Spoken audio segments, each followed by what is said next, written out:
Okay, we are going to go through the kind of questions that you'll be expected to do, and this is the first one that you've just tried. I'm talking through now, okay? So let's have a look at two ways you could approach the first question. So the probability of a box containing at least one smashed glass is 0.02. So you pick a box up, that's the chance that something's smashed in the box. Then you're saying if you have 120 boxes, you're expecting 0.02 to be smashed. But what actually happens is when you get the 120 boxes, 4 of them have at least one smashed in the box. And your job is to compare that. So is this more or less than expected? Well, is 4 out of 120 more or less than you expect? There's two ways to do this. The first is you could find out what you would expect to be smashed. Take the probability times the amount of boxes and find out what you expect to be smashed and compare it to the 4 that are actually smashed. So if the actual smashes is 4, the probability will be 0.02 times 120. So you've actually got 4 smashed, but you only expected 2.4 to be smashed. So because of that, 4 is more than 2.4. So it's more than what you would have expected. Okay.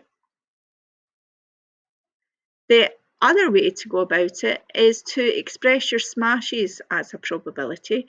So if you have 4 out of the 120 boxes have smashes in it, you could put in 4 out of 120 and express it as a decimal.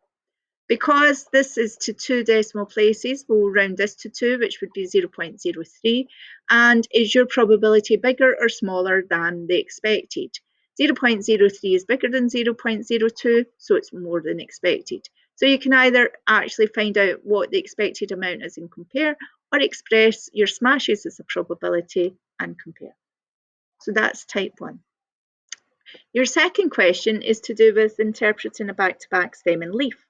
So we're looking for the highest mark. Now it doesn't say in which class, so it means just the highest overall.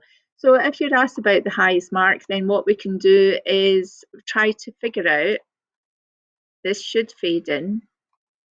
Okay, what I'll do is I'll send that to the back because, oh, it's not even there.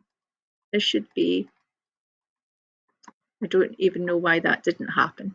So this is clearly the largest one. So if you have 9 and 8, remember you're reading it as 98, that's clearly the largest value. That's the highest test mark then. So it doesn't matter which side it's on, you're just looking for the largest amount. How would you do the next part? You've got calculate the mean mark for class 5S. So you'd have to make sure you look at which one's the appropriate one. So class 5S is to the left-hand side. To find the mean mark, we're going to have to add them up. There's 20 pupils in that class altogether. In fact, there's 20 in both classes. But remember, to find the mean, all you're going to do is add them all up and divide by how many are there. So I've just highlighted this is class 5S for you. We are going to interpret all of those as, this is great because it's not showing up in the right timing, but you've already had a look at this. Remember, it means 49 and 51 and 53 and 56. When you add them all up, remember to divide by 20. So you might get a decimal. What we can do is we can give it to one decimal place or to the nearest percent. The fact is that part C will actually add to one decimal place, so it might have been better for me to keep it at 72.4. So the first part is calculate the mean mark for one of the classes. They then go on and tell you what the mean for the other class is, and we have to compare it. So make a suitable comparison. It's only worth 1 mark. Who overall is performing better? Class 5S is performing better overall. Okay, not everybody, because somebody in 5S get 49%, remember, and there's plenty in 5T that get more than 49%. So it's, remember to write on average, class 5T is not performing as well, or I would go for the positive. On average, class 5S are performing better because they have a higher average. Okay, so just to show you that I've got the 2% there, making a suitable comparison, then on average, class 5S perform better than 5T as their percentage bigger. It's nice to have them both at the same decimal, but I've just gave it as it is. Okay. You could equally have it as 72% and compare it, but make sure you compare the results. Okay. And don't forget on average, because you can't say that every single person has performed better. That covers your back. If you don't write those red words there, you won't get the mark. Right, let's move on to this one now. So then you have to compare a multi-bar graph, and this is to do with numbers of viewers in the cinema, if I look at the title, and the age of the viewers. You've got 3 cinemas there. Which cinema had the highest number of viewers aged 21 to 23, 21 to 30? So I'm looking at this part here then, am I now? So which one had the highest? And you can see, and this is again, this is brilliant because it's not behaving itself. If I lock that in place, will it work for me? No, brilliant. Okay, because I have your answer here, but clearly it's not playing ball. It doesn't matter which one was the highest number of viewers for you, 21 to 30, clearly that silver one, so it's B. Okay, so I'll put B. The next question is which 2 cinemas had the same number of viewers, 41 to 50? So we're at the 41 to 50 age group. Which ones are the same? I'm hoping you can see which ones are the same there. Okay, I'll just go over here and you'll hopefully see that it's these 2, A and C. So make sure you're reading the right part of the graphs. Okay.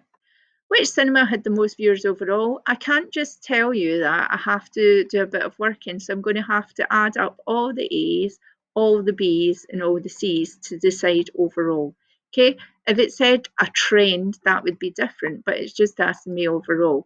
So if I add up the A's, there's 3 there, there's 12, there's 10, there's 6, and there are 6 more, and then do the same idea.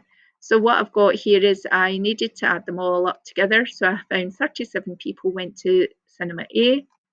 I added up and I got 42 in cinema B and I got 40 in cinema C. So at a glance, you might not be quite sure because they're close to each other, but which cinema had the most viewers overall is therefore B. So you've got to physically add them then, okay? So B had the most viewers, and I could say 42 is bigger than 40, which is also bigger than 37, okay?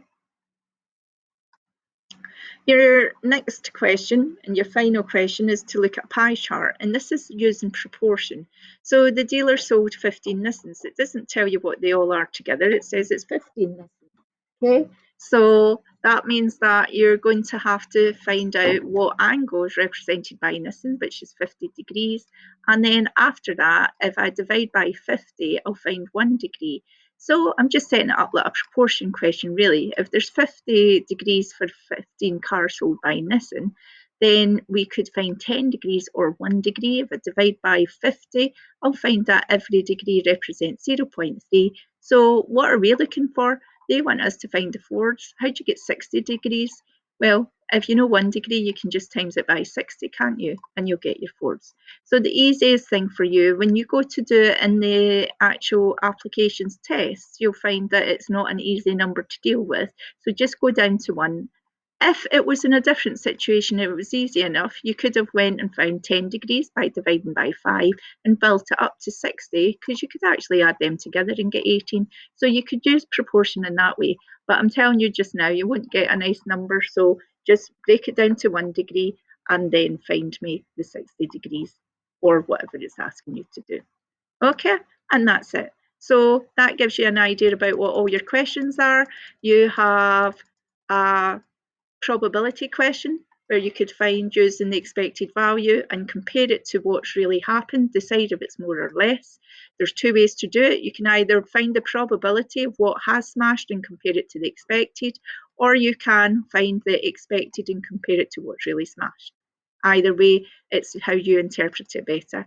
You have to read as back-to-back stem and leaf and decide what's got the highest or the lowest amounts. Okay, so remember you'll also have to find the mean and add them all together. Okay, to remember the mean, when you get the total, divide by how many you've got. And then lastly, you'll have to compare your results as well. Onto this, you'll have to interpret, but for the last one, although it's only 1 mark, you'll have to figure out, remember adding up all your entries to be able to make a fair decision on it. And then you've got your pie chart. And the best way for you to cope with this is to find out what 1 degree is represented by. And it doesn't matter if it's a decimal of lots of places, and then find the answer. And that's it. So Now you can go out and try the other ones and enjoy. Okay.